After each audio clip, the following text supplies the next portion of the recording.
think it's going to be interesting when Tucker talks, right? So he's kind of like entering the picture right now of this whole discussion. He's not. Did you listen to that all day? The whole thing? He actually said. No, I told him to skip Egypt. He actually said he was going to stay out of it, and this is why. Because he knows all of the people involved. That was what the clip said. Got it. I thought you said he was like, oh, I know the Egypt stuff is a fact. Like, why would you even say that? He didn't confirm that stuff, but then he posted a video selfie after that. It's up in the jump. Well, it's on my timeline. I don't think I put it in the Jumbotron. It's not there. But if you go to my profile, there's that whole 5-minute clip, and at the end of it, he says, for these reasons, because I know all of these people, I know Candace, I know Erica, I know Blake, I am going to not get involved. And that he gave himself an out. Yeah. Well, like I said, it'd be curious to see when they're on stage next week, not just the Charlie stuff, the whole Israel stuff. That it's just gonna be interesting for the GOP party in general, what their talking points are. So that's the only reason I watch. I've never been a fan of. It is kind of like the GOP that's gonna be there, right? It's all GOP event. It's not something they're going to invite me to. I'm more of the Steve Bannon side of the party. So, it's going to be straight GOP establishment Bannon, to the court. Was pretty tight with Epstein. Not Steve Bannon? No, I'm talking about his political wide. He's a national populist. Okay. So he's like American. I'm just curious, if that was... but I'm just saying my ideology is like Bannon. But let me just say this. This is what I wanted to say, this is why the GOP, they don't have a backbone, man. This is their chance to step up and take Candace on. And they just look weak. They've been this way since I was a little kid. Weak as hell. What do you mean? They're using Erica right now. They're hiding under a widow's skirt to take her on.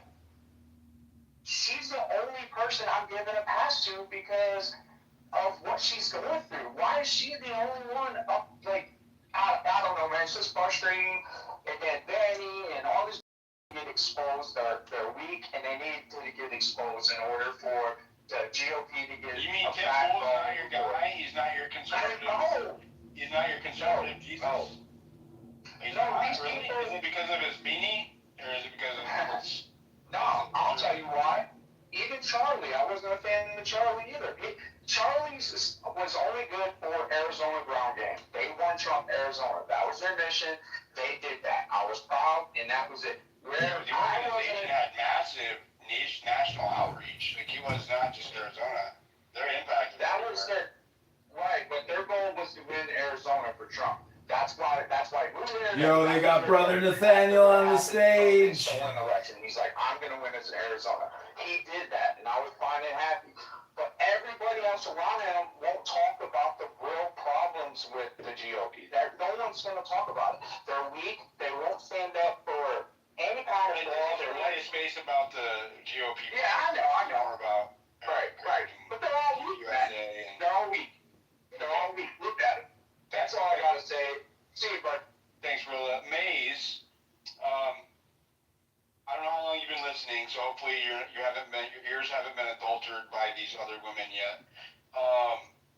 What is your opinion on Candace taking the bait from Erica Kirk on Fox News this morning? Like, Erica obviously came out and said that,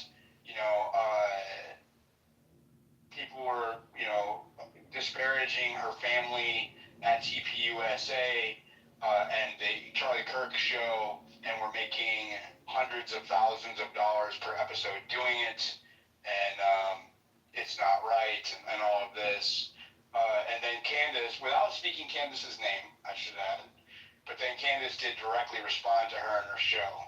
I thought that the Erica Kirk statement on Fox was bait to lure Candace into going after Erica, and so that they could clip it, run it as make her, appear as some kind of villain who attacks a grieving widow. And then I believe that Candace gave them what they wanted, even though she didn't attack Erica. It was close enough to where it could be taken out of context and portrayed as such. I think that was a error on Candace's part. This is my opinion. my assessment or disagree?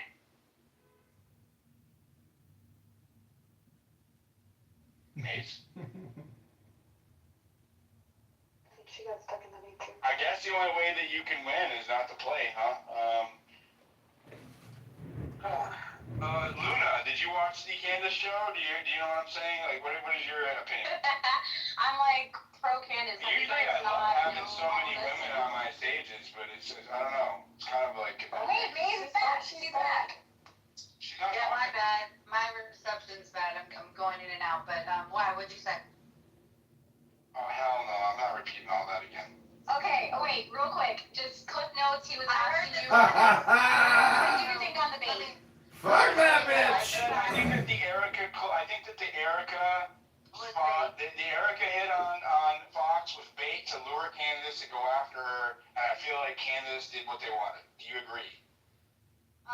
Well, I do agree that it was bait, and I agree that she did bite, but she also did carefully. So she was like, "I'm speaking to the CEO, not the grieving mom."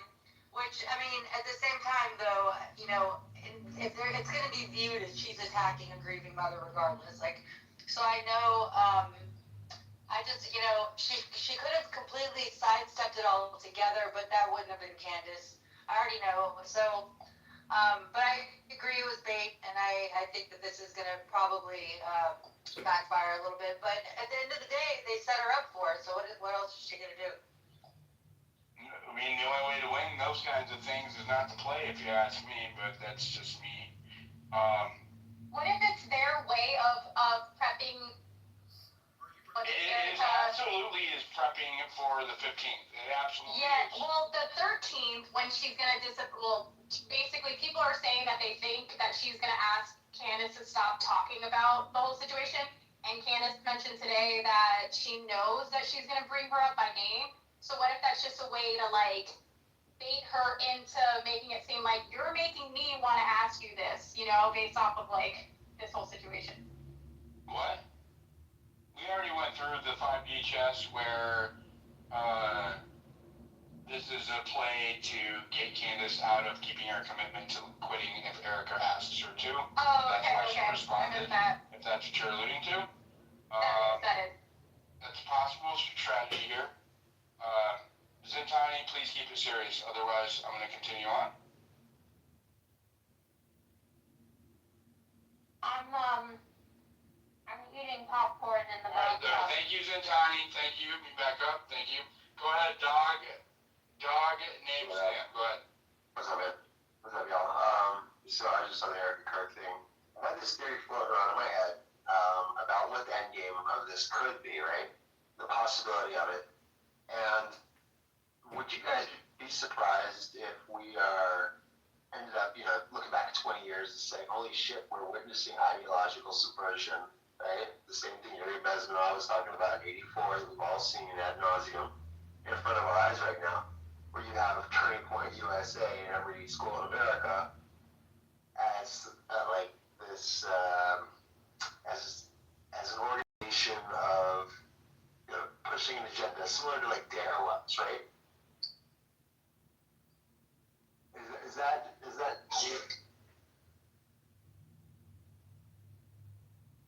totally? Do you not think that's what's been going on for the past 20 years? It's already happened. Texas has already incorporated a TPUSA program into their high school. I need to know, Sarah. I'm sorry, Dills. What were you saying, brother? I'd say Florida has as well. Yeah, that's definitely what makes it so like it just grosses me out because they're obviously carrying out this broader agenda, and they're doing a Weekend at Bernie's version of Charlie Kirk to do it, right? Like invoking his name all the time to try to make it appear credible, right? And blasting his name everywhere. The MPC at Mar-a-Lago last weekend. Like it goes on and on. Like I can give you 100 examples of probably just in the last 2 months of them doing Weekend at Bernie's with Charlie Kirk to continue to push this agenda. It's gross, dude. Like I'm not gonna call it out anymore. I'm not gonna be quiet about it. What if you pour out a little together on the ground once of the homies? What, dog? thing too is like what you were saying is there's just so much to be questioned, and it's such an open-ended question. Like, you start to wonder, and you're not crazy for it, if any of this is fucking real. Which personally, I don't believe it is. But to hear that, I kept myself pretty distance from it, dude, because I was just so overloaded, right? I know when I need to take a step back, but I expected to hear that, Sarah. Good looking out, but I appreciate you. All right, thank you. Let's go to more blacks for Trump. Yeah, once again, we got a really great space. Yeah, I was just writing about the situation as well, and let's say if we talk about 5D chess, strategy-wise, or even biblically, turn the other cheek and so on and so forth. If Candace Owens said, and don't take me serious, but it's hyperbolic, to have with Charlie Kirk, and like no skin off my back, I'm done with this matter. Today, cold turkey. Would everyone be happy? Would Mrs. Kirk be whole and safer? Would this theater be done with? And let the chips fall where they may. So in the hood colloquial, miss me with the bullshit, just get out. Even on the strategy. So, I'm looking at this situation because we're dealing with state, we're dealing with, political factions or whatever. But to think about this as something that's Machiavellian. So if you look at maybe the Netflix show about the Medicis, this is what I see happening. It's so deep and so crazy, and it has implications to our nation that the young man that just spoke before me, is indicating. So that, this is like a hostile takeover, usurpation of a very powerful organization that would have been grassroots. We have seen this over and over again. The usurpation of organization and just totally keep it as like a husk or weekend at Bernie's and just from there. Look what they built on the back of George Floyd. And they being the same people, I think, that are behind this. They're whipsawing the American public, every which way. And it's stagecraft, it's theaters, everything you can think of, that the CIA have mastered relative to taking over nations. So, yeah, it's some deep shit, but can't deny that it's spiritual. Do you think Candace took the bait today? Did you hear? I didn't hear her perspective. The fact that she's answering, she's in the thick of it. Now, if she sees my message and that ripple. So I felt like they were trying to bait her this morning, and then. Yeah, we see it. Yeah, we know what it is. Okay. So, but at the same time, But do you agree that? Do you think she should have addressed it, or do you think she should have ignored it? Well, that's human. I think on a human level, what else can she do? What on a strategic, hindsight being 2020, or let's say all this effery going around. Let's say if she was playing that game, if she went cold turkey and said, "The hell with Charlie Kirk, I'm done. No skin off my back." Would everything stop? That's emotion. Because we all know this is not even about Charlie Kirk. This is not even really about Candace Owens. And it's like we're in the theater yelling at the screen. No, that's a really good analogy. So it's deep, but it's real. Thank you. A lot of stagecraft and showcraft and everything else. That Machiavellian shit is definitely underway. And the stakes is basically our nation, our freedom. It absolutely is. Thank you so much. Go ahead, Reese. Yeah, I was just gonna touch on the end game. Everyone keeps talking about the end game, and I really think only one person's mentioned the end game. Okay, well, other spaces. Anyways, I think the only way we get to the end game, as of right now, is to try to not drop, but stop talking about all of the possibilities and just try to convince the majority of the public who don't really believe it. Right now, they still think Tyler Robinson did it. Try to convince all of them that Tyler Robinson there was no way that he did that. Why would I do that? Why would I do that? We don't know. Tyler Robinson could be the killer. I'm not going to try to convince the public that either someone is guilty or innocent. I'm going to try to convince the public that if I have evidence to support something that's being presented to them, that it doesn't hold up. That's my job. Our job is not to decide whether or not someone's guilty or innocent. Right. I'm not trying to say he is guilty or innocent. All I'm saying is, from all of the videos I've seen, I don't think it was possible that Tyler Robinson was the killer. Okay. Well, I appreciate that. You have a comment on the Erica Kirk and Candace Owens campaign, the psyop that's going on right now? Do you have any comments on that? Candace absolutely took the bait, and she made another couple $100,000 a day on that video, so absolutely. I figured that might be your perspective. Let's go to John. Did anybody see the Barry Weiss CBS interview with Erica Kirk, where Erica is extremely distraught? A lot of commentary and comments about how people are upset with Barry Weiss as the CBS host. I don't know, to me this is just, it's going to be never-ending daily churn and news, whether it's Tim Pool screaming about gunshots at his house, or Candace Owens screaming it's the Jews and Mossad, or Erica Kirk crying that Pam Bondi is doing a great job. To me, there's going to be a moment where Pam Bondi, with the release of this Epstein Transparency Act, if the victims are being protected, but that means billionaires are being exposed. I'm talking about Eric Kirk and, I want to keep this on Charlie Kirk and Erica Kirk and not Epstein. You can talk about Epstein, but I'm going to keep it on topic. Is there something that was said during the town hall that Erica Kirk mentioned about, Pam Bondi and Epstein and all that? Is that why you're bringing it up? No, I'm just bringing it up because, Massey has passed the Transparency Act. The federal judges have announced that they're going to be...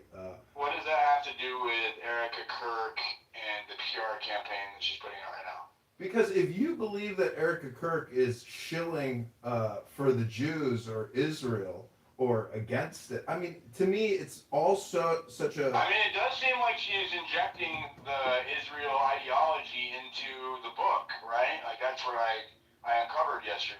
So I don't know what's in the book. Am I wrong? I don't know what's in the book, but if you think J.D. Vance and Erica Kirk are secretly in a menage a trois and he hates his wife... You're just up here... Don't do that again or I won't bring you up again. Alright, let's go to... I'm noticing a pattern here. It's in the news. That's the only reason I'm bringing it up. Bro. Mute yourself. Alright, let's go. Daniel, go ahead. Yeah, let me stick with Erica Kirk. She's being used. What happened when Charlie put on the TPUSA? Zintani, take the co-host. Go ahead, brother. Sorry. Yeah, when he put on Tucker Carlson unabashedly said Epstein was part of a blackmail operation, and this gave Charlie Kirk's Jewish donors, like the Marcus Foundation, like David Shulman of Cognex, the Spilkies, as we say in Jewish, okay? They didn't like it, so they held a Hampton meeting, and they put the screws on Charlie, and Charlie wouldn't abide by it, and he came out of that meeting scared, and he felt he was being blackmailed and being threatened. So now let's fast forward to Erica Kirk with her stupid handkerchief. There's no tears coming out of her eyes. She's constantly dabbling the side of her eyelids, and it makes me sick. No one believes she's a grieving widow. No one believes it. Then, Diligent, you were the one, and I saw it on your feed, or not the feed, because I follow you, the Shabbat Shalom on Fox News. Now, where does the chick say, like Erica Kirk gets Shabbat Shalom? Okay, that's just not part of her vernacular. It was scripted. And I'm guaranteeing you that Bill Ackman, Shulman and those Jewish donors of the Marcus Foundation gave her that little script on Fox News. So this is all about the hijacking of the Jewish power of the evangelical youth. And we see this with Huckabee. He just arranged for 1,000 evangelical Protestant pastors to go to Israel, come back and convince the evangelical youth that Israel still chosen, they're wonderful people in spite of the genocide. And this is what we all have to do who are Christians. We have to talk to the youth. We can't leave it up to Candace Owen. We all have to do it and say, hey, these are not chosen people. They are murderers. And this that's also taking an unobjective position as well, right? Like, isn't it easier? I think, well, coming from somebody who doesn't really care either way, right? Whenever you say that, I'm less inclined to take a position. If you say, look, there is a foreign country trying to influence our youth, and they are hijacking TPUSA to do it, I'm a lot more inclined to jump on board the bandwagon of addressing that than if you try to get me to take a position on like Israel and Gaza, for example. Okay, but I agree with you. Diligent, I agree with you. Yes.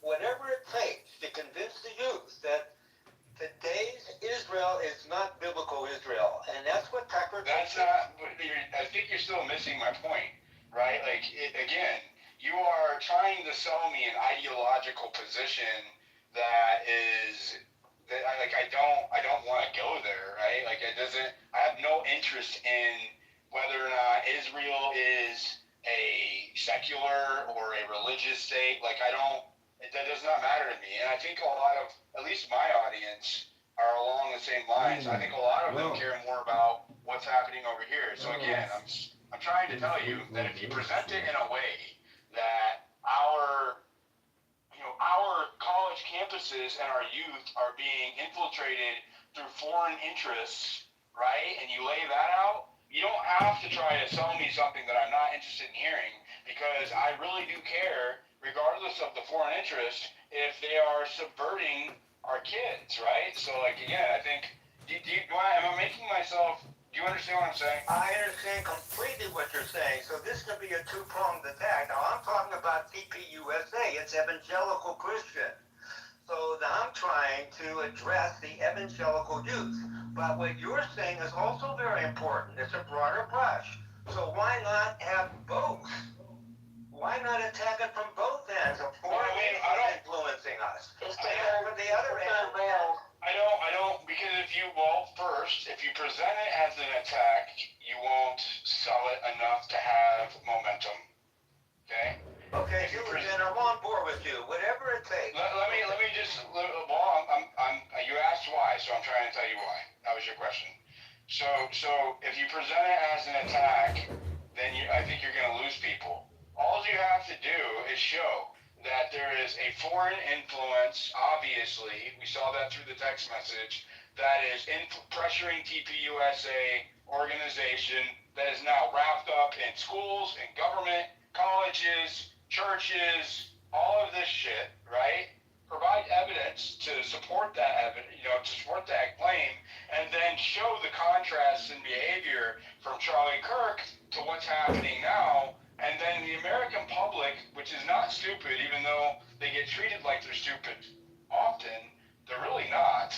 They're just busy, right? And so if you can do that in a way that will convince them, you'll see what's happening. Obviously, Turning Point USA is not being forthright or transparent with the public. And that is why their numbers and their support is going down. They can try to blame it on, they're trying to create Candace Owen as a straw man to blame what's happening on her. They're trying to blame it on other people. But the fact of the matter is, it's their own fault, and they're just gaslighting to avoid that realization. But I think that when you, and this is just me, and I may be wrong, but I'm pretty moderate. So I think that when you present it like, we have to take out these Israelis in TPUSA, I think you'll lose people. That's just me, though. I might be mentioned that Mike Huckabee was meeting with 1,050 pastors this weekend, and that ties right into the TPUSA program. Does it? Yeah, because they're using the same programs, Bible 360 and Israel 360. But it's not a direct overlap with TPUSA, is it? It has to be. TPUSA is an evangelical Christian movement. A lot of the churches that are involved are on the TPUSA faith.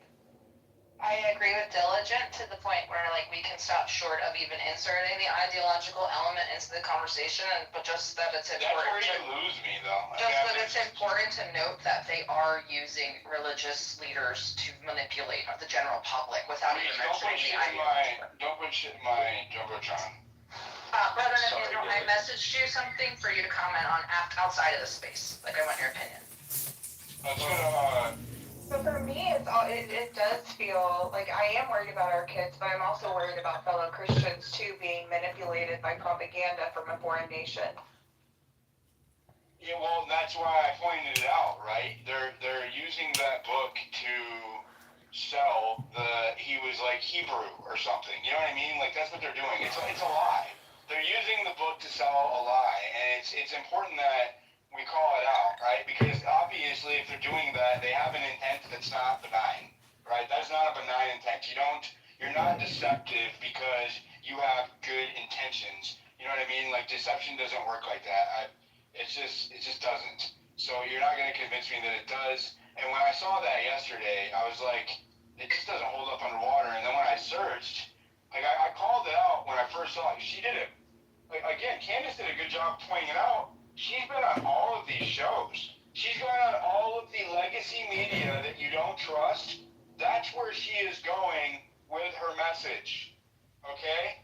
That's where she's going. All of the establishment media. Why is that?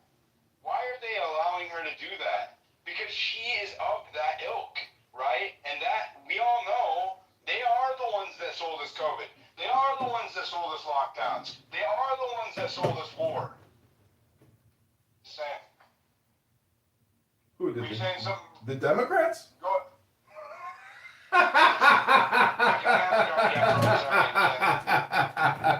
The They Democrats? were the ones that sold us war. Sam. Were you saying something? Democrats?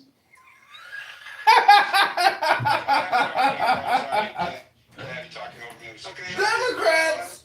Let me close with this, and I have to go. But Diligent, you were the one that brought out that Erica Kirk said Shabbat Shalom. I did. Yes, you were the one. Now, she was promoting this book, which is a religious evangelical Christian book. So I'm saying let's use both exposures, that we have a foreign nation trying to propagandize our youth at the same time.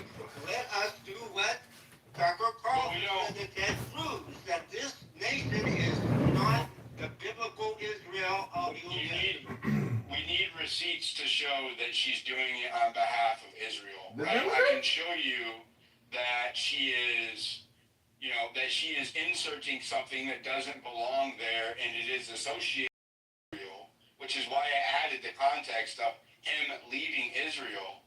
But that's not enough, I don't think. I think you have to have circumstantial evidence. Okay, right. We have enough, I think, to pin it that she's being set up to bring back a pro-Israel. Do you think that she? I agree. No, I 100% agree, and that's why we spoke about this yesterday. That I 100%. It does 100% look like that they're doing a weekend at Bernie's with Charlie Kirk, pretending like he's alive and he supports Israel when his last documented position was abandoning that movement, right? And so I 100% agree with that. That is happening. That's exactly what's happening. But I don't know, I need more. I don't know, I can't keep reusing. Does that make sense? I need more. I need more to bring enough to people. Circumstantial evidence to show that Erica Kirk is being used. She keeps on putting this napkin up to her eye. There's no tears coming out. She's not a grieving widow. And when she says Shabbat Shalom, this is not part of her vocabulary. It was scripted. And I know we scripted it. I Did you notice this, Brother Nathaniel? Did you notice the judiciary? I do. That's it. You guys are getting a little bit too. You see what I'm saying? They use that kind of stuff to distract. It's funny. That was literal. But I mean, it's not objective. So. I think But it is a enough fact. for her to say Shabbat Shalom. That's No, not that's part enough. of her No, that vocabulary. is enough. That is enough. It was not. We don't know if it was. And you're the one who pointed it out, Diligent. He does this. He's like the Democrats. He creates the problem and then he yells at us for being part of it. No, I think that because here's the thing, right? And this is a misnomer with people, is that because I'll report on things if the evidence leads me to them, regardless of what they are, where some people will not do that. Because of that, they seem to think that I am all of a sudden ideologically aligned with their cause, right? And so just because I'm willing to report the truth doesn't necessarily mean that I'm ideologically aligned with your cause. I promise you that if it comes down to your cause and my cause, which is America, I'm always going to lean towards my cause. So I'm never on your team. Even if you think that something I do makes you feel that way, it's not the truth. The But we truth of have the the matter same is cause. You say that we have a foreign nation influencing our youth. no, you said that. I said if you want to, you said that. I said that if you want to pitch it to the American people saying, oh, Israel is a murderer, you lose me, is But what I this said. is what the kids are seeing. They're seeing the genocide. They write to me all the time. They say, how can you be the chosen people? They're murderers. Yeah, I just don't, it doesn't matter to me. I know that sounds awful. Okay, it may not matter to you, but it matters to tens of thousands of evangelical youth who are changing their mind. Well, that's probably true, and maybe that's why we're seeing the infiltration of TPUSA with that ideology, which is something we talked about last This is time. why all of us on this base, whether we want to say it's a foreign nation propagandizing us, whether we're saying what Tucker Carlson is saying, that this government today is not biblical Israel, we have to reach the youth. It can't be just up to a few. It has to be all of us. Why not just convince people to seek the truth in their own country? Why does it, as soon as you start making it geopolitical, I lose interest. I'm making it national. This is about Erica Kirk at TPUSA. That's the name of your space. 100% it is. All right, I got to sign off, but all right, we're on the same page, Diligent. You know that. We are. But don't try to box me in. Don't try to box me in. I appreciate it. All right, let's go. You in. I'm just trying to be a peacemaker. Check your messages. We have a thrust. All right. A common thrust. Well, if it's about saving America or making America better, then it definitely is that. Amen. Let's go to Orlando. Shout out to you, Diligent, and your space and your co-host. I do have a concern about the situation. And I posted on many of these influencers of one of my positions is I just think there is so much attention given to this.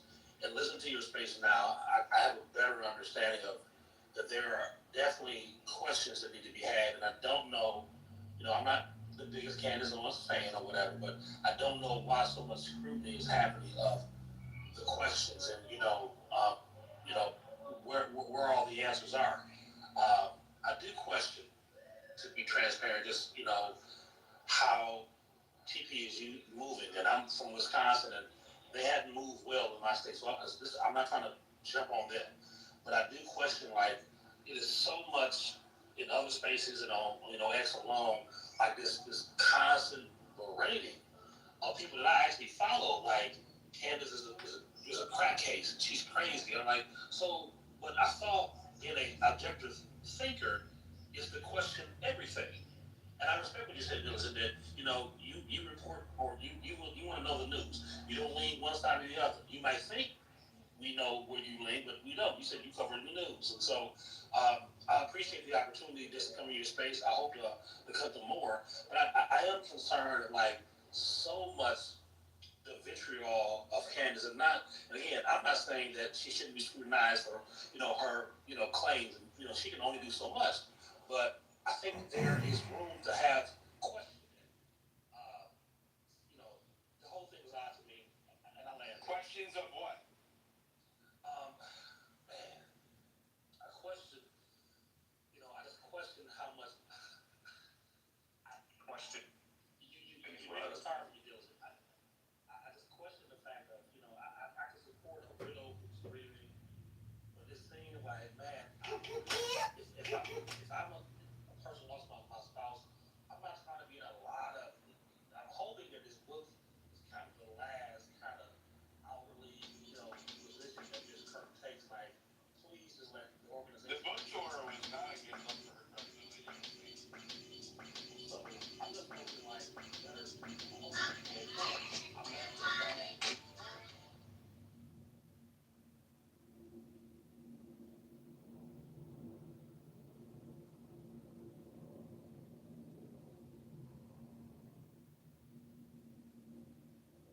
attention. It's like you almost are overusing that privilege of the grieving, and it's just not because I get it. You're trying to keep the business going. So at one point where I support candidates on like where does the wives and the mom stop and the CEO because it's like it's and maybe they're one of the same. That's the reason. Where are the kids while she's doing these tours? And maybe that's where the people who are around her, who are advising her, like, you got to keep this going because Charlie would have wanted us to do this, or Charlie would have wanted us to do this. And I'm like, man, none of the other guys can do this. It has to be her. Definitely. I would say the reason why they're using her, if I was going from a straight objective PR move, is that the other guys aren't trusted by the public or by a lot of MAGA, including myself, and that she is a widow, and that she is, and kind of has this kind of untouchable quality to her because she is a grieving widow. Therefore, she is above scrutiny, she is above criticism because she is a grieving widow, and that is why they are all hiding behind her right now. That is why she is put up front, I think. And I agree with you because that's the sense I'm getting. I'm like, man, you can't say anything of the contrary because if not, then you beating up, you're punching down, you're kicking someone while they're in the teeth on it down. It's like, well, man, you're gonna blast candidates for having the questions, but anybody who asks questions, now you are almost like victim shaming. Like, okay, well then, whatever. So I'll land there, man. I appreciate the opportunity. Thank you, brother. Appreciate that. Let's go to Crazy Anna. Hey, Diligent, thank you for having me. Can you hear me? Yes, ma'am.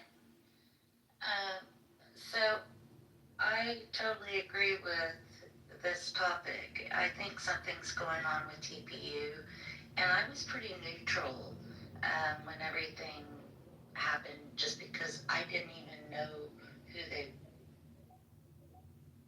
Well, that's why they're all friends. Anyway, so they're on the stage, and he's talking about, I guess, the media landscape in this forum, and this is what he had to say. Listen.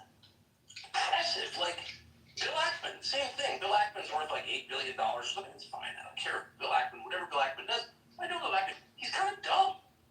He's not ever created anything. He's totally non-creative.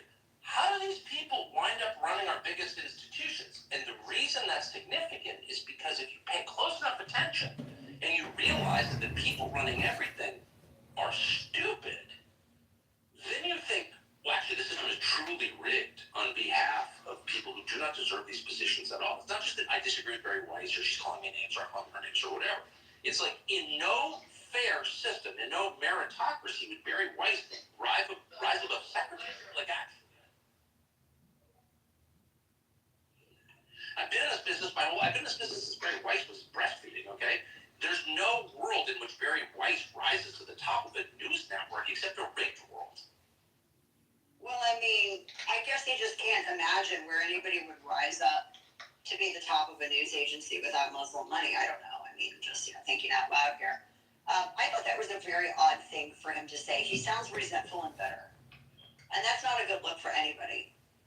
Barry Weiss at the New York Times, and she was very good at what she did. She was very, I mean, she's more of a moderate conservative, but she made them all look like, straight up Bolsheviks over the New York Times. And she ended up being run out because she was too conservative for the old gray lady, and then she created the and then that got purchased, and she's made some really smart decisions. The stuff that she does gets a lot of traction. People are really sharing their articles there. I mean, you can see the traffic online. And she didn't have to go out and get Qatari money or get Iranian money either. Just a really quick, fun thing here if you wanted to look at it. Because it's also incestual. So a lot of the money that came into creating the Tucker Carlson network is from Omid Malik, who is Pakistani and Iranian, and he has a capital, a firm that's called 1789 Capital. I think Don Jr. actually just joined, and it's part of the Rockbridge network. He created it along with other people, including Rebecca Mercer, etc.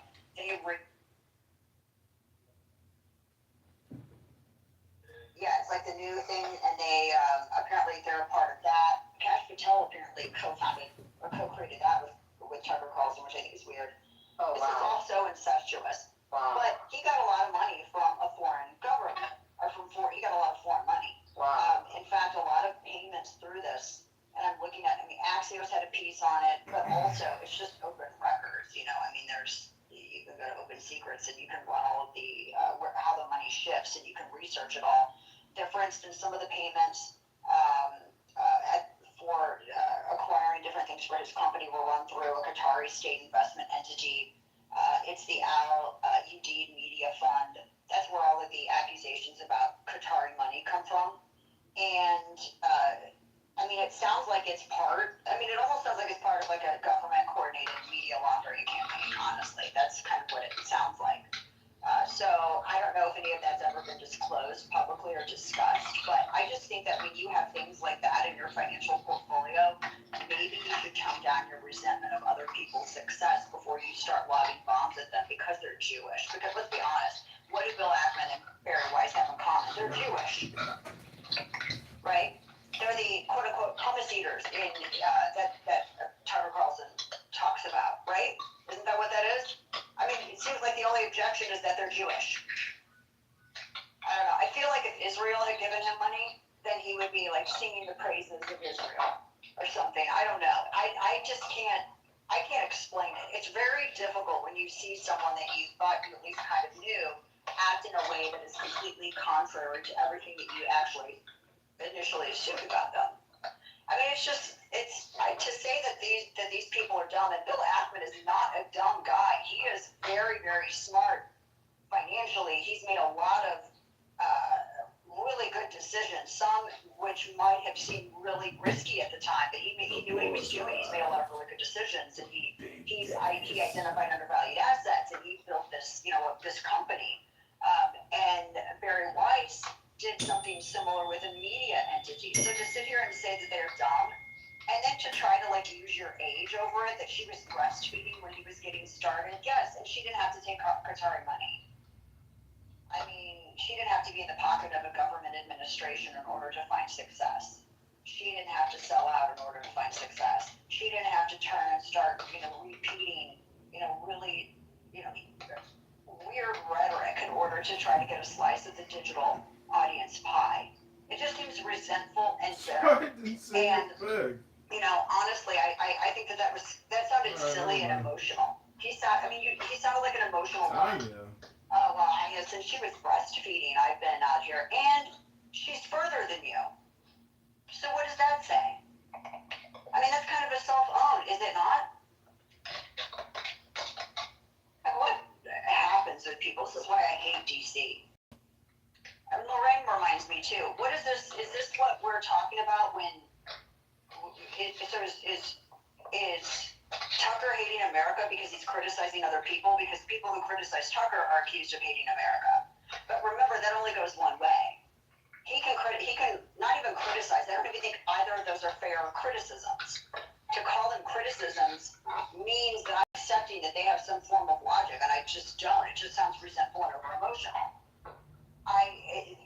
It seems like he's violating the rule that he expects everyone to follow when it concerns him, but he doesn't want to follow it when it concerns everywhere else. Isn't it enemies to the right thing? Seems like he's got a lot of enemies, and they're all Jewish, at least in his eyes. I find that incredibly sad. We live in an age where people can create media companies right and left, and they don't have to necessarily disclose everything. And he's using his platform to do more to tear down the right than anything I've ever seen.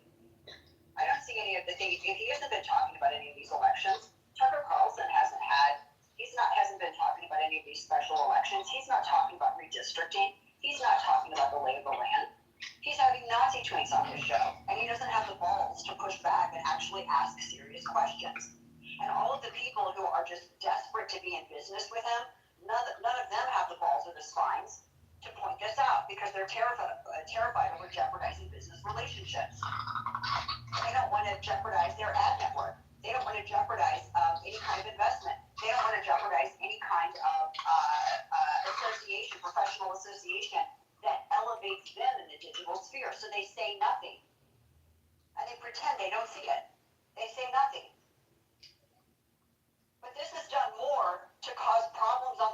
than anything that I've seen from the left today. We're all agree that the left is crazy. But now what I see are people, it's interesting because it's like right after Qatar gets involved, and Qatar's been spending a ton of money. We're not supposed to talk about that. We're supposed to obsess and have a fetish with Israel and AIPAC, even though they donate a pittance. They spend a pittance on lobbying compared to Qatar. And it's very easy to find these monetary amounts on this thing called the internet. But we're not supposed to talk about that. We're only supposed to talk about the Jews. And we're supposed to talk about AIPAC bad, but we're supposed to celebrate Qatar, work towards partnerships with Qatar.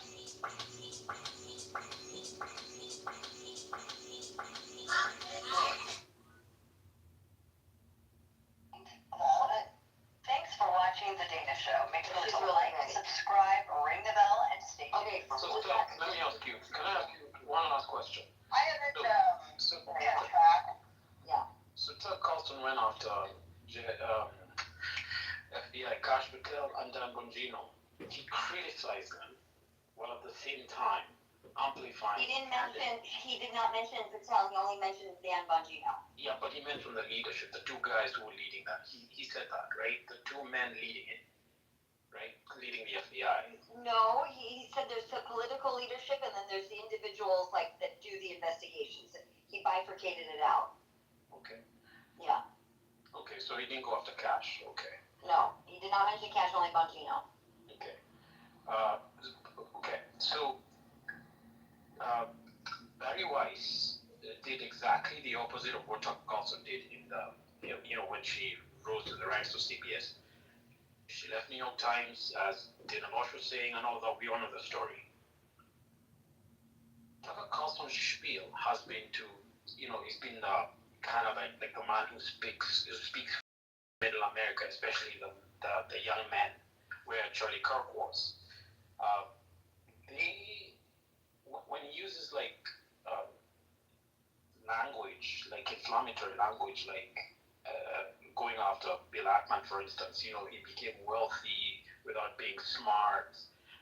That's the same kind of language he used to use in his show when, like, say, in the case of, say, passport shops, when they merged with Cabela's, for instance, and moved out of Middle America and shipped their manufacturing to China, he went hard after Ben Sasse. I remember that. I watched that show. Ben Senator at the time in Nebraska. There's a common thread in him going after finance, like high finance in New York and Connecticut. That I can give him. But I'm still, besides being Jewish, there's another reason that I can't pin down that he's going after Barry Weiss the way he is. I don't get it, but I just sense that there's something here. You just don't do that. It's called jealousy. And MG, you have to understand Barry Weiss, when she left the New York Times, she did so, because she was critical of Taylor Lorenz and a bunch of the underlings, the younger generation that were just chasing ideology and not reporting the facts, So she left. She formed her Substack newsletter. It got 100,000 subscribers. And then venture capitalists stepped in and gave her or provided $1 million for her to expand that digital property and that digital offering. And then that got the attention of David Ellison with Paramount Skydance. And David Ellison bought them out for $150 million. She built it from the ground up. It wasn't seed money from any other source other than VCs and entrepreneurs that invested in Barry Weiss and I guess her wife or her husband or whatever you want to call it. I don't know what you call those couples. But in any event, the two of them were co-founders. They were highlighting and amplifying Douglas Murray and a bunch of other different individuals in the free press.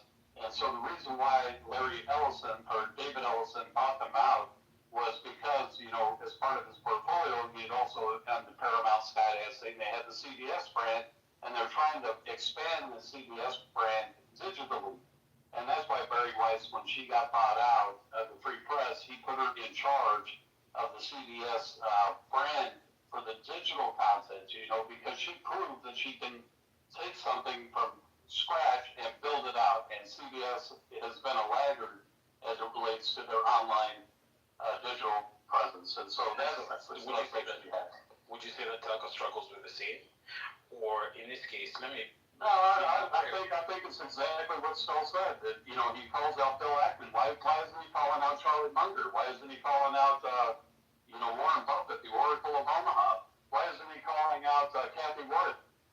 Why didn't he focus on Bill Ackman? They all do the same thing. Because he did say, remember he said, I love Candace Owens.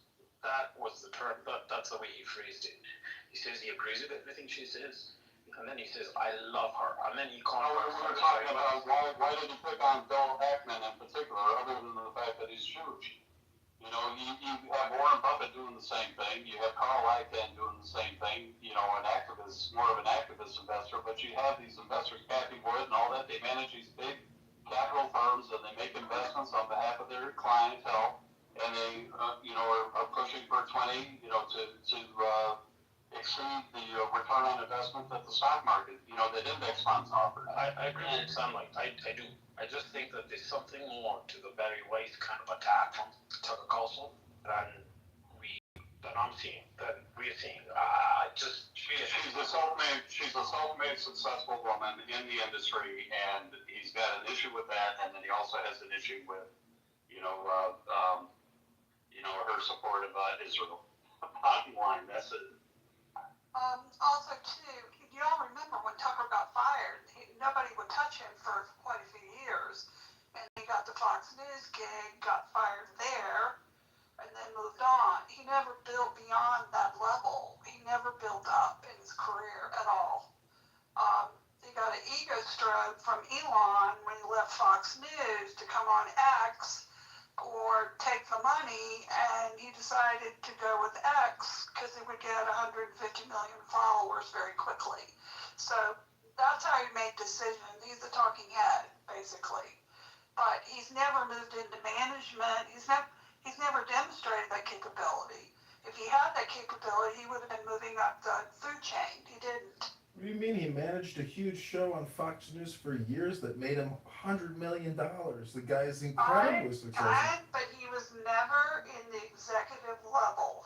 Well, the guy in the suit in the control booth, the guy still is a businessman. I mean, it's so easy to, criticize Tucker Carlson, but for God's sakes, he's one of the only talking heads that point out anything of any real substantial interest. Well, businessman. I mean, it's so easy to, criticize Tucker Carlson, but for God's sakes, he's one of the only talking heads that point out anything of any real substantial interest. Well, I would say that he's very biased. A lot of Hold on, Southern. What interest, John, is it in discussing anything at all regarding some avant-garde person that nobody's ever met, who's just a Shia KGB nun, allegedly from the West Bank, that beat up monks with Arafat, who nobody's heard of in 25 years? What strategic benefit was her interview? Or the liberation theology Lutheran priest, who's not a priest, but he's a pastor, supposedly from Bethlehem, that lied the entire interview with Tucker? What strategic benefit was bringing Robert and I'm sure you heard what I was saying.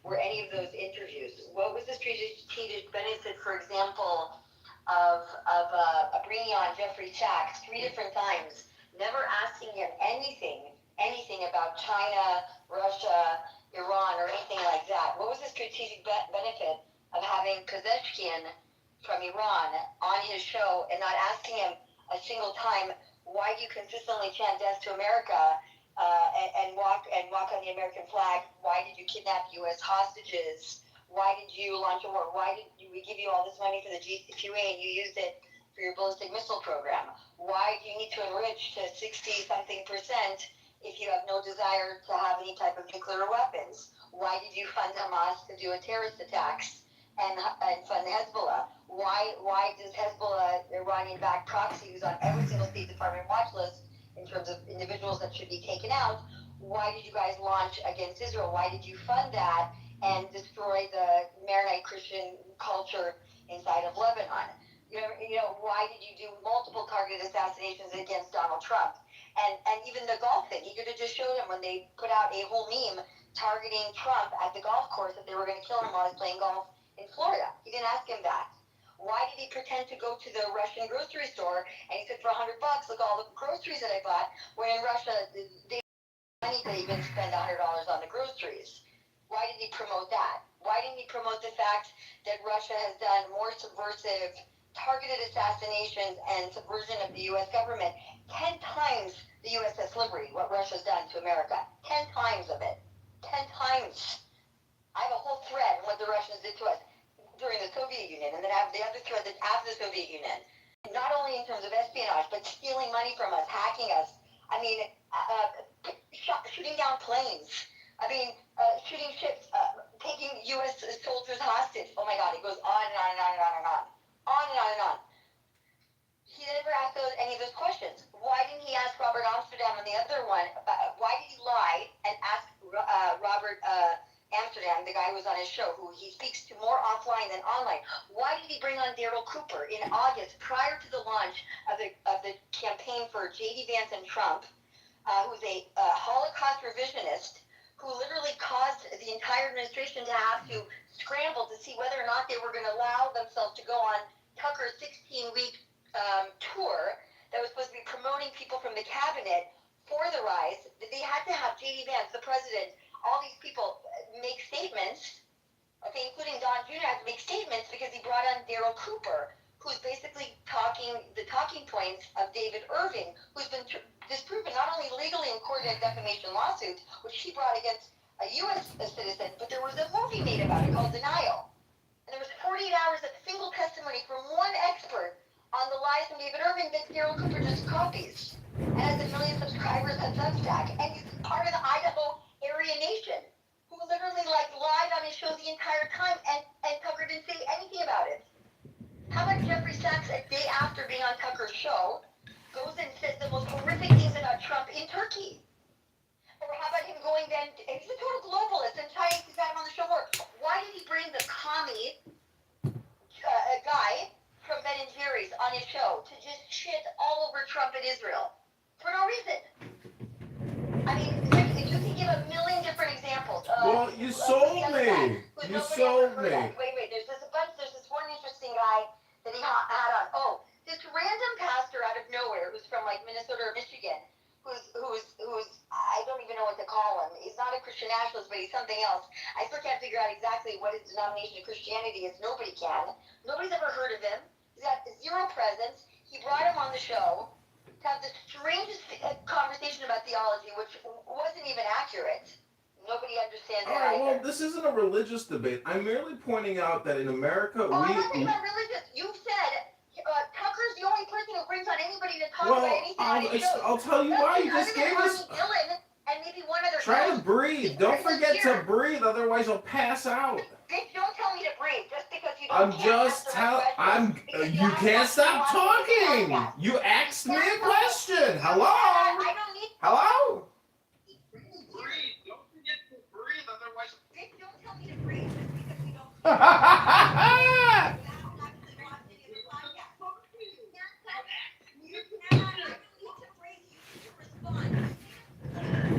He's the only one talking about anything important when he's the only one not talking about anything important with the most important voice. That is why you're telling me to breathe, because you can't answer a single thing, because you've actually never really watched any of his podcasts. You only see a few of his clips online. So when you spend hours debunking all his lies consistently that he's saying, even about the administration, why did he bring... He hates Nikki Haley. She's supposed to be the neocon. He brings on his son, who's an Indian grew up Sikh, then grew up as a evangelical Christian Protestant, who decides to convert to Catholicism. He brings him on to pimp him out, and they talk about immigration when the kid is wearing a Sikh bracelet on his hand. Like from the Sikh religion, from Indian Sikh, he's wearing the bracelet. So the kid that's supposed to be America first, who doesn't want any immigration, okay, who's whatever his talking points are, he's still wearing his Sikh bracelet, while he's an Indian whose family benefited from immigration, while he's flat-burning him after this guy has shitted on his mom the whole time. You don't think that's strange? It's very bizarre. I'm sorry. Wait, there's a whole other list of individuals. Should I pull up all the list of the strangest people he brought on? George Stephanopoulos' sister? No, I already talked about the KGB nut.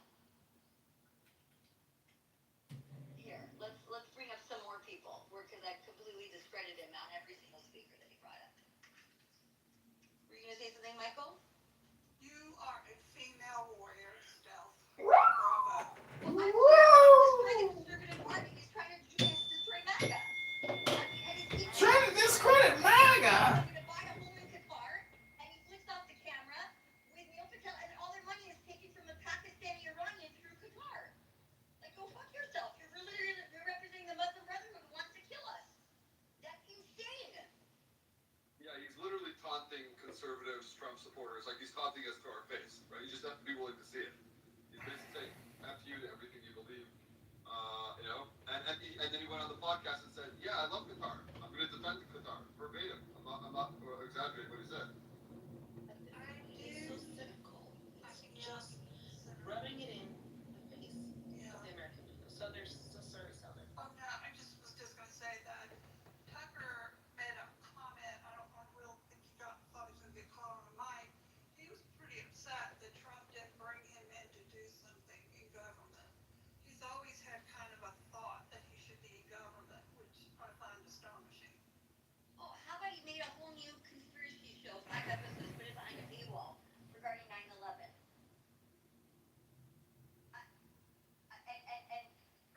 Listen, you just gave John a lesson. I hope he's better at when he's gonna run for Congress. I hope he's better at debating because you just addressed him. However, Trust me, she kicked me to the goo twice. It's such a waste of time. but Broncos did something crazy, and you guys like everybody is doing sounds crazy the way it thinks. So Keep everybody's close on Tucker is a Russian asset. If he keeps promoting, Tucker Carlson works for the Russians. it will be too transparent. You heard it here first, everybody. He's gonna keep promoting all other agendas against the United States because that's how he's operating. Until people think, oh yeah, he's with the Egyptians, he's anti-Semitic, he's anti-Jewish, he's with Qatar, he's getting money from Saudi Arabia, he's from Pakistan. All this is false. He's a Russian asset. And you go back and you track when he started pivoting, and you'll find out after his first interview with Putin, he did 180 degrees within days.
prices are through the roof.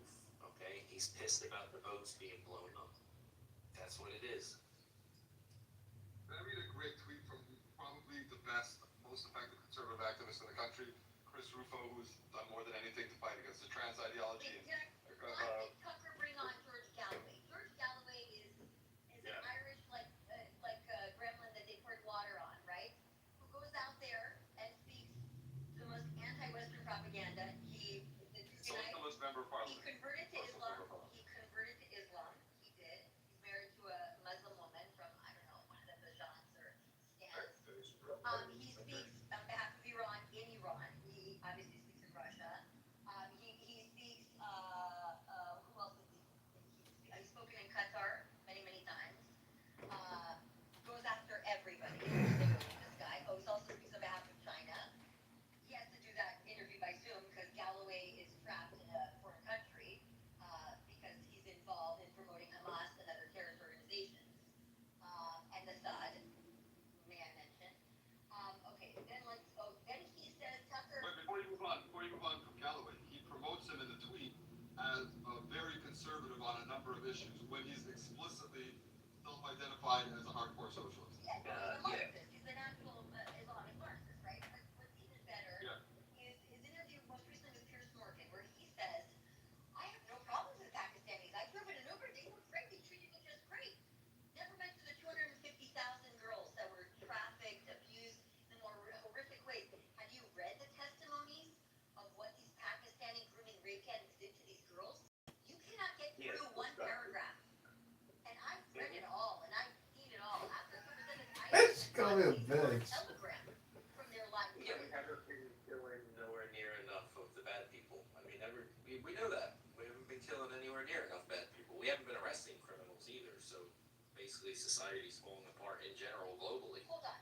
But he says he has more in common with the Pakistani taxi drivers in London than he has with English Christians that are lefties.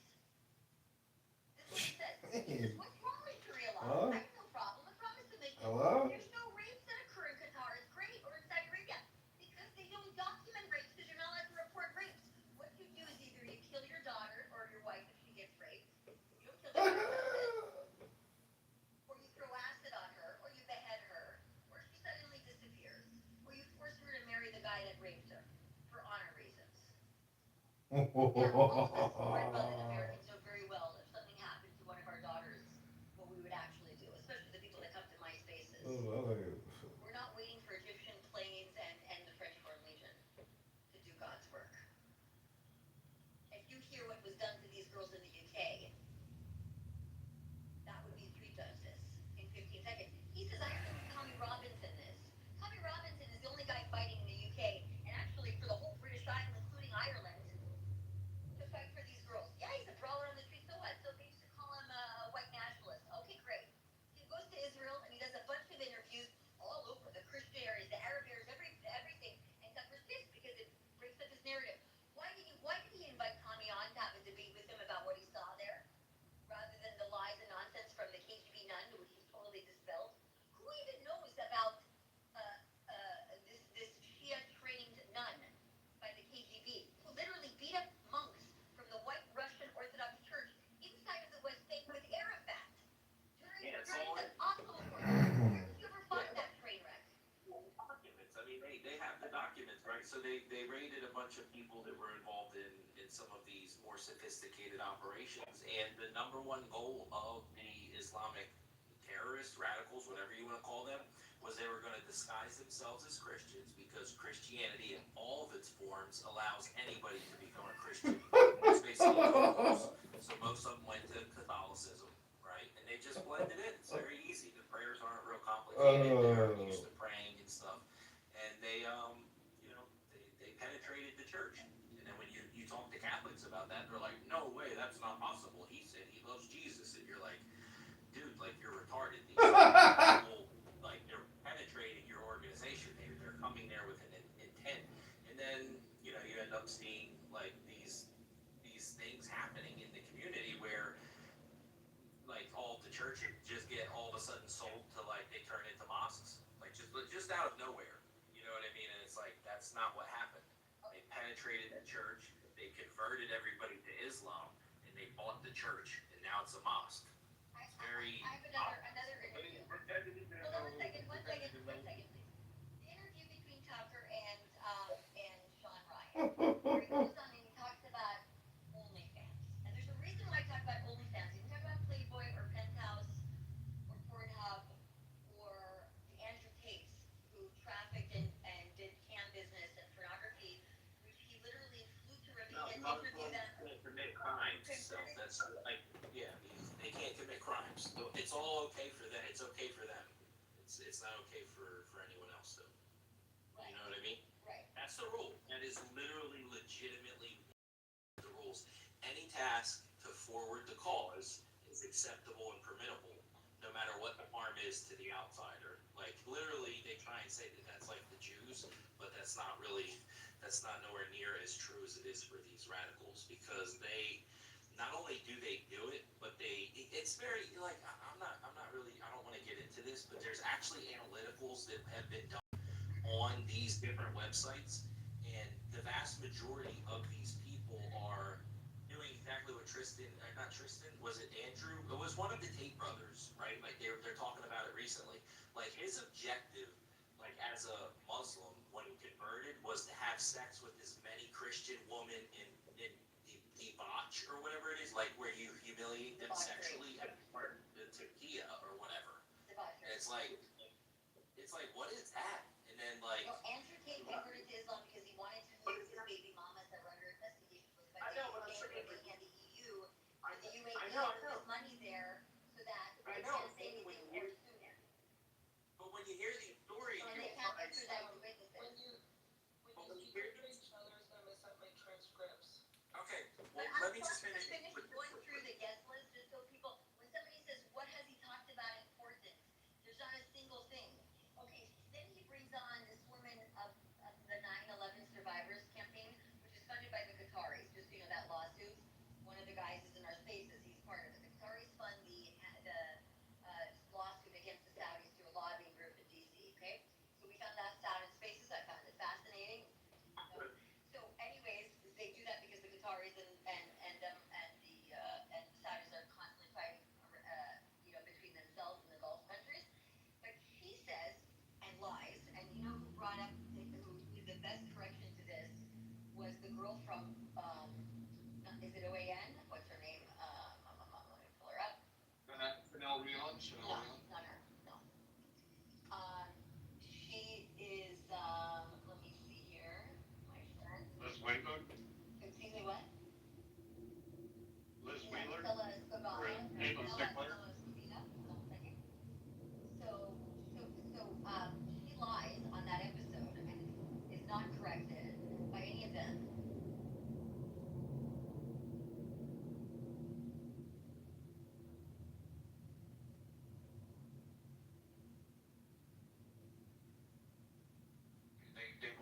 They wanted to worship that golden calf, and we all know this. Truth has talked about it, and we all know the story. But what happened time and time again, mankind kept saying, no, we're going to do it our way. Therefore, God said, I'm going to lay down the law for you. And guess what? Anyone under the law is cursed. It's cursed. It's unimaginable, the burden. No one can even begin to comprehend it. So what happens, we have it, and I'm just going to land it here. This takes us to Galatians chapter 3. And all I'm going to do is read one quick little excerpt out of there. Paul says, anyone under the law is cursed. But thank God, Jesus Christ, he fulfilled that. And I'm just going to read right here. He said, forthcoming the scripture, I'm in Galatians chapter 3. And this is what Paul was saying. All foolish Galatians, who has bewitched you? Bewitched means they're falling under the spirit. These Zionist Judaizers. Cursed. You're cursed. It's hell, because that is perfection beyond perfection. And by the way, the whole servant thing, that was only for 6 years. They had to go free in the 7th. We won't go into that. But close it right here. But he says, but anyone, all scripture foreseeing that God would justify the heathen through faith. It says, so then wicked by faith are blessed are the faithful Abraham. For many are the works of the law and are under the curse. For it is written, cursed is everyone that continueth not in the things which are written by the book of the law and do them. So if we're under the law, under the Torah, and God forbid they go to their Babylonian Talmud, they're working for Satan. I mean literally working full time for Satan because they reject Jesus Christ, and I'll land it there. Thank you so much. Love you all. Thank you so much, Andrew. All right, and guys, please repost this space, follow Ian and Truth and the amazing speakers, and Thank you so much for being here. All right, Isan, go ahead, sir. No, I actually had a couple of things I wanted to say earlier, but we kind of, moved away from that topic. But I just wanted to just say that, I haven't seen you guys in a little while, so it's now nice to hear from all of y'all. Kind of took a break from all of it. I'm very grateful for where things are right now today in this whole space and everyone speaking out. And I feel like more and more people every day are, coming to our side and agreeing and are coming to the understanding that we've come to months ago. I was driving home earlier from my friend's house. I helped my friend move some stuff, and I was just thinking, I remember going back right before, after October 7th happened, I ran for office in 2024, the beginning of all of it. I was just kind of waking up to all of this. I had no idea what was really going on. I was always like, oh yeah, Israel's our greatest ally, one of those guys. And that movement has come so far now, and I'm just I feel like I could just lay back and everything's happening for the first time ever in my life. This is actually happening. Things are going in the right direction, and people are starting to wake up to this spell that everybody was under. So I just want to say I'm very grateful, and Truth Teller is one of the OGs that I started listening to back then, and yeah, man, but how life has completely come around. Now, I used to read the Bible, all the time back then. Now when I read the Bible, it's a complete different understanding I have of it, which is crazy because I understand the things that are said in there. It makes sense to me now, when I do read the Bible. And I have conversations with my father all the time. He's Muslim, and he pretty much knows the whole Quran off the top of his head. So we compare notes, so similarities between the Bible and the Quran. It's something that we do, during the holidays we did that. It was so awesome because we had ChatGPT fact checking each other, and I had such a good time with my dad, talking about the Bible and the Quran and the biblical stories. And I just want to say that life is good right now, man. I appreciate all of you guys, and appreciate the knowledge that you guys drop and the work that you guys do, and how far the movement has come from 2 years ago. It's amazing, and I'm grateful for you guys. I'm grateful for everyone here. Yeah, thank you so much for coming up, Isan. And are you still dating the honey trap? No. Actually, I don't know what happened. We hung out for a couple of days. We hung out for 3 weeks. We hung out 3 different days in over 3 weeks, and then we just kind of we just didn't talk anymore. So I think she's doing fine. She's doing good. I'll probably shoot her a text maybe one of these days and check up on her. But yeah, that was a wild run. 3 weeks we talked and nothing really came out of it though. It's kind of